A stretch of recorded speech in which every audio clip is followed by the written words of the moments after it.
सूर्याय नमः। प्रिय बंधुओं, आप सभी का हमारे YouTube चैनल पर हार्दिक स्वागत है।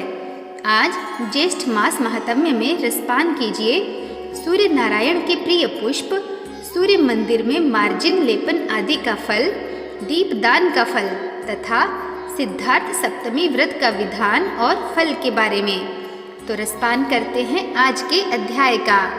कथा अनुसार श्री ब्रह्मा जी कहने लगे, याज्ञवल्क्य, एक बार भगवान सूर्य नारायण से उनके प्रिय पुष्पों के विषय में जिज्ञासा की थी। तब उन्होंने कहा था कि मल्लिका अर्थात बेला फूल की जाति होती है। यह पुष्प मुझे अत्यंत प्रिय है। जो भी मुझे इसे अर्पण करता है वह उत्तम भोगों को प्राप्त करता है। मुझे श्वेत कमल अर्पण करने से सौभाग्य, सुगंधित पुष्पों से अक्षय ऐश्वर्य की प्राप्ति होती है तथा मंदार पुष्पों से सभी प्रकार के कुष्ठ रोगों का नाश होता है और बिल्व पत्र से पूजन करने पर विपुल संपत्ति की प्राप्ति होती है। मंदार पुष्प की माला से संपूर्ण कामनाओं की पूर्ति, बकुल अर्थात मौलसिरी पुष्प की माला से रूपवती कन्या का लाभ, पलाश पुष्प से अरिष्ट शांति, अगस्त पुष्पों से पूजन करने पर सूर्य नारायण अर्थात मेरा अनुग्रह तथा करवीर अर्थात करनैल का पुष्प समर्पित करने से मेरा अनुचर होने का सौभाग्य प्राप्त होता है। बेला के पुष्पों से मेरी पूजा करने पर लोक की प्राप्ति होती है। 1000 कमल पुष्प अर्पित करने से सूर्य लोक में निवास करने का फल प्राप्त होता है। बकुल पुष्प अर्पित करने से भानु लोक प्राप्त होता है। कस्तूरी, चंदन, कुमकुम तथा कपूर के योग से बनाए गए यक्ष कदम गंध का लेप करने से सद्गति प्राप्त होती है। सूर्य भगवान के मंदिर का मार्जन अर्थात साफ सफाई और उपलेपन करने वाला सभी रोगों से मुक्त हो जाता है और उसे शीघ्र ही प्रचुर धन की भी प्राप्ति होती है। जो भक्ति पूर्वक गेरू से मंदिर का लेपन करता है उसे संपत्ति प्राप्त होती है और वह रोगों से मुक्ति प्राप्त कर लेता है। और यदि मिट्टी से लेपन करता है तो उसे 18 प्रकार के कुष्ठ रोगों से मुक्ति मिल जाती है। सभी पुष्पों में करवीर का पुष्प और समस्त विलेपनों में रक्त चंदन का विलेपन मुझे अधिक प्रिय है। करवीर के पुष्पों से जो मेरी पूजा करता है वह संसार के सभी सुखों को भोगकर अंत में स्वर्ग लोक में निवास करता है। मंदिर में लेपन करने के बाद मंडल बनाने पर सूर्य लोक की प्राप्ति होती है। 1 मंडल बनाने से अर्थ की प्राप्ति, 2 मंडल बनाने से आरोग्य, 3 मंडल की रचना करने से संतान, 4 मंडल बनाने से लक्ष्मी, 5 मंडल बनाने से विपुल धन धान्य, 6 मंडलों की रचना करने से आयु, बल और यश तथा 7 मंडलों की रचना कर मंडल का अधिपति होता है तथा आयु, धन, पुत्र और राज्य की प्राप्ति होती है और अंत में उसे सूर्य लोक प्राप्त हो जाता है। मंदिर में घी का दीपक जलाने से नेत्र रोग नहीं होता। महुए के तेल का दीपक जलाने से सौभाग्य प्राप्त होता है। तिल के तेल का दीपक जलाने से सूर्य लोक तथा कड़वा तेल यानी सरसों के तेल का दीपक जलाने पर शत्रुओं पर विजय प्राप्त होती है। सबसे पहले गंध, पुष्प, धूप, दीप आदि उपचारों से सूर्य का पूजन कर नाना प्रकार के नैवेद्य अर्पित करने चाहिए। पुष्पों में चमेली और कनेर के पुष्प, धूप में विजय धूप, गंधों में कुमकुम, लेपों में रक्त चंदन, दीपों में घी का दीप और नैवेद्यों में मोदक भगवान सूर्य को परम प्रिय है। अतः इन्हीं वस्तुओं से उनकी पूजा करनी चाहिए। पूजा करने के बाद प्रदक्षिणा अर्थात परिक्रमा और नमस्कार करके हाथ में सफ़ेद सरसों का 1 दाना और जल लेकर सूर्य भगवान के सामने खड़े होकर हृदय में अभीष्ट कामना का चिंतन करते हुए अर्थात आपकी जो भी कामना है उसका ध्यान करते हुए सरसों सहित जल को पी जाना चाहिए, परंतु दांतों से उस सरसों के दाने का स्पर्श ना हो सके, इस बात का ध्यान रखना चाहिए। इसी प्रकार दूसरी सप्तमी को पीली सरसों के 2 दाने जल के साथ पान करना चाहिए। इसी तरह 7वीं सप्तमी तक एक एक दाना बढ़ाते हुए उसे मंत्र के साथ अभिमंत्रित करके पान करना चाहिए। मंत्र है ओम भास्कराय नमः। फिर शास्त्रोक्त रीति से जप और हवन करना चाहिए। यह भी विधि है कि प्रथम सप्तमी के दिन जल के साथ सिद्धार्थ अर्थात सरसों का पान, करीब दूसरे सप्तमी को घी के साथ और आगे शहद, दही, दूध, गौमय और पंचगव्य के साथ क्रमशः एक एक सरसों के दाने को बढ़ाते हुए 7वीं सप्तमी तक सिद्धांत का पालन करें।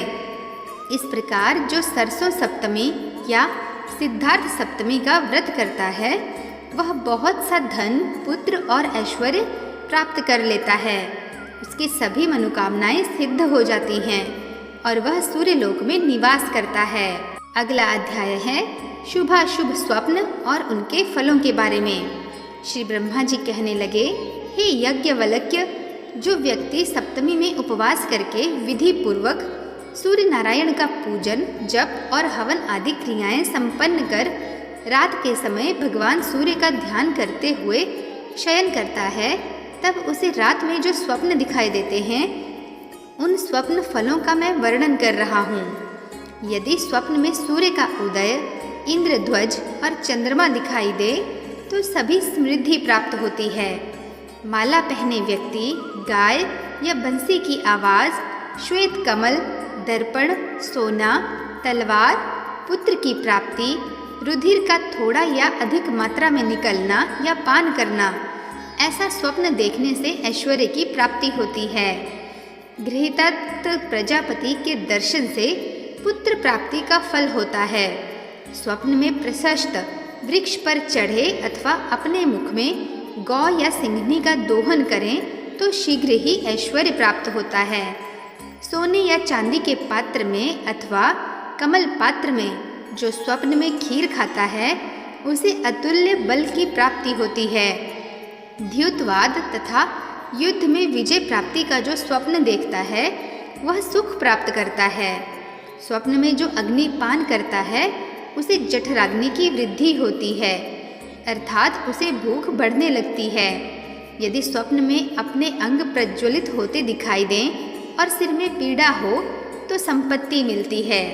श्वेत वर्ण के वस्त्र, माला और प्रशस्त पक्षी का दर्शन शुभ होता है। देवता, ब्राह्मण, आचार्य, गुरु, वृद्ध तथा तपस्वी स्वप्न में जो कुछ कहते हैं वह सत्य होता है। स्वप्न में सिर का कटना अथवा फटना, पैरों में बेड़ी का पड़ना राज्य प्राप्ति का संकेतक है। स्वप्न में रोने से हर्ष की प्राप्ति होती है। घोड़ा, बैल, श्वेत कमल तथा श्रेष्ठ हाथी पर निडर होकर चलने से महान ऐश्वर्य प्राप्त होता है। ग्रहों और तारों का ग्रास दिखे, पृथ्वी को उलट दे और पर्वत को उखाड़ फेंके तो राज्य का लाभ होता है। इस प्रकार पर्वत, समुद्र तथा नदी पार करें तो अत्यधिक ऐश्वर्य की प्राप्ति होती है। बहुत सारी स्त्रियां यदि स्वप्न में आशीर्वाद दें, शरीर को कीड़े भक्षण करें या स्वप्न में स्वप्न का भान हो, अभीष्ट बात सुनने और कहने में आए तथा मंगलदायक पदार्थों का दर्शन और प्राप्ति हो तो धन और आरोग्य का लाभ होता है। जिन सपनों का फल राज और ऐश्वर्य की प्राप्ति होती है, यदि उन सपनों को रोगी देखता है तो वह रोग से मुक्त हो जाता है। इस प्रकार रात में स्वप्न देखने के बाद अगले दिन प्रातःकाल स्नान कर राजपुरोहित या पंडित जी को या आसपास जो मंदिर में पुजारी होते हैं उन्हें या फिर भोजक को अपने स्वप्न को सुनाना चाहिए। ऐसा करने से देखी गई स्वप्न की सार्थकता सिद्ध हो जाती है। यह थी आज की वीडियो। अगले अध्याय में आप जानेंगे सप्तमी व्रत के उद्यापन की विधि के बारे में। अब आइए जानते हैं ऋषि बालखिल्य के बारे में। बालखिल्य नाम के मुनियों का आकार अंगूठी के बराबर माना जाता है। दक्ष तथा क्रिया से उत्पन्न पुत्री सन्नति से कृति ऋषि ने विवाह रचाया था और इसी दंपत्ति से 60,000 बालखिल्य नाम के पुत्र पैदा हुए थे। एक समय इन मुनियों ने कश्यप के पुत्र कामना यज्ञ में भाग लिया था।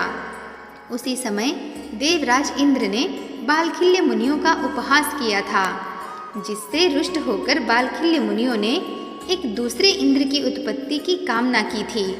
बालखिल्य मुनियों के वरदान से ही महर्षि कश्यप के यहाँ पक्षी राज गरुड़ का जन्म हुआ था। एक समय कश्यप पुत्र कामना से यज्ञ कर रहे थे और देवता भी उनके सहायक थे। कश्यप ने देवराज इंद्र तथा बालखिल्य मुनियों को यज्ञ के लिए समिधा लाने का कार्य सौंपा था। इंद्र तो बलवान थे, उन्होंने समिधा का देखते ही देखते ढेर लगा दिया, किंतु बालखिल्य मुनिगण अंगूठे के बराबर के आकार के थे और वे सब मिलकर पलाश की केवल एक टहनी ही ला पा रहे थे। उन्हें इस प्रकार मिलकर पलाश की टहनी लाते देख देवराज इंद्र ने उनका परिहास किया, उनका मजाक उड़ाया। वे सब इस प्रकार देवराज इंद्र से रुष्ट होकर किसी दूसरे इंद्र की उत्पत्ति की कामना से प्रतिदिन विधि पूर्वक आहुति देने लगे।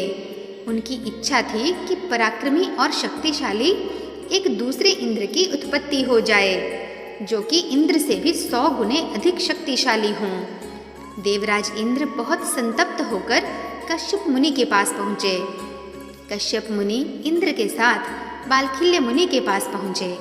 इंद्र को भविष्य में इस प्रकार कभी घमंड न करने का उपदेश देते हुए कश्यप मुनि ने उन सभी ऋषियों को समझाया बुझाया, किंतु बालखिल्य मुनियों की तपस्या भी व्यर्थ नहीं जा सकती थी। अतः उन्होंने कहा कि हे कश्यप, तुम पुत्र के लिए तप कर रहे हो, तुम्हारा पुत्र ही वह पराक्रमी शक्तिशाली प्राणी होगा और वह पक्षियों का इंद्र होगा। तब से यही मान्यता है कि इसी वरदान के फलस्वरूप पक्षी राज गरुड़ का जन्म कश्यप ऋषि के घर में हुआ था। उम्मीद है कि बालखिल्य मुनि के बारे में अब आप जान गए होंगे, क्योंकि बालखिल्य मुनि कोई एक नहीं बहुत सारे थे और उनका आकार अंगूठी के बराबर था। वीडियो अगर अच्छी लगी हो तो प्लीज़ वीडियो को लाइक, शेयर और चैनल को सब्सक्राइब करना मत भूलिएगा। मिलते हैं नेक्स्ट वीडियो में, तब तक के लिए नमस्कार।